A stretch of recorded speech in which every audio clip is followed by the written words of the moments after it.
জিলাসমূহৰ পৰা প্ৰতীকী ৰূপত সখী বাইদেউসকলক যদিও আমি ইয়াতে নিমন্ত্ৰণ কৰিছোঁ, কিন্তু আজিৰ পৰাই এই স্কুটিসমূহ সমগ্ৰ অসমতে বিতৰণৰ কাম আৰম্ভ হ'ব। কৃষি সখী অসমত 1462 গৰাকী আছে, তেওঁলোকে এই স্কুটি পাব। পশু সখী 1438 গৰাকী বাইদেউ আছে, তেখেতসকলে এই স্কুটি পাব। বেংক সখী 2325 গৰাকী আছে, তেওঁলোকে এই স্কুটি পাব। হাউচ মাষ্টাৰ বুক কিপাৰ 612 গৰাকী আছে, ইণ্টাৰনেট মেণ্টৰ 45 গৰাকী আছে। আৰু যোৱাবাৰ আমি স্কুটি দিওঁতে জীৱিকা সখী কিছু বাইদেৱে স্কুটি নোপোৱাকৈ ৰৈ গৈছিল, তেওঁলোককো এইবাৰ আমি স্কুটি প্ৰদান কৰিম। আৰু 500 বীমা সখী বাইদেউকো আজি আমি স্কুটি প্ৰদান কৰিম, অৰ্থাৎ 6670 গৰাকী। আৰু আগতে যোৱা বিত্তীয় বৰ্ষত নিৰ্বাচনৰ আগতে আমি দিছিলোঁ 4420, অৰ্থাৎ আমাৰ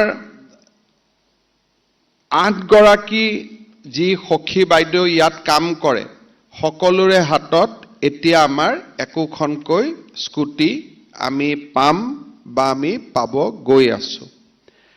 স্কুটি পোৱাৰ পিছত কি আমাৰ লাভ হৈছে সেই বিষয়ে আমি ভিডিঅ' ছবিখন দেখিছোঁ। আৰু তাত আগতে পোৱা জীৱিকা সখী বাইদেউসকলে কি ধৰণে নিজৰ মনৰ ভাৱ ব্যক্ত কৰিছে সেই কথাও আমি সকলোৱে শুনিছোঁ। যোৱা কেইদিনমান আগতে যেতিয়া আমাৰ হৰ ঘৰ তিৰংগা কাৰ্যসূচী হৈছিল, আমাৰ সখী বাইদেউসকলে স্কুটি চলাই প্ৰচেছন কৰা সেইটো বহুত টিভিত ওলাইছিলে আৰু সকলোৱে ভাল পাইছিলে। আৰু মই ভাবোঁ যে আজিৰ পিছত আমাৰ বেংক সখী, পশু সখী, বীমা সখী সকলো বাইদেৱে ভাল কৰি অহাবাৰ 26 জানুৱাৰীৰ আগত আপোনালোকেও স্কুটি চলাব পাৰিব।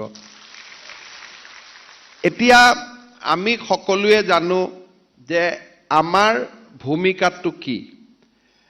অসম ৰাজ্যিক গ্ৰামীণ জীৱিকা অভিযান 2011 চনত আৰম্ভ হৈছিল।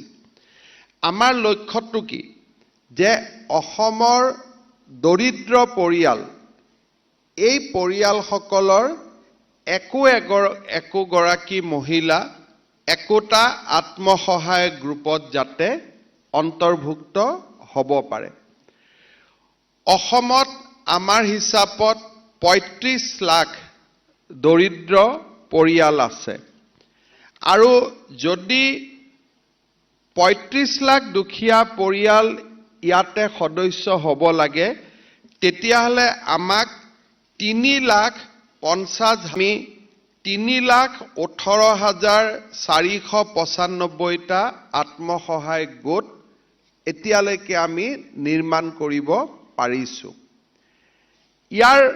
এই গ্ৰুপসমূহৰ জৰিয়তে আমি কেনেকৈ আগবাঢ়িব পাৰোঁ, যে তেওঁলোকক আমি কেনেকৈ বেংক একাউণ্ট খুলিব লাগে আমি শিকাব লাগিব, তেওঁলোকক কেনেকৈ আমি ইঞ্চুৰেঞ্চৰ কাভাৰ দিব পাৰোঁ তাৰ বিষয়ে আমি শিকাব লাগিব, কেনেকৈ বুক কিপিং কৰিব লাগে তাক আমি শিকাব লাগিব, আৰু চৰকাৰৰ বিভিন্ন আঁচনিৰ লগত আমি তেওঁলোকক জড়িত কৰি দিব লাগিব।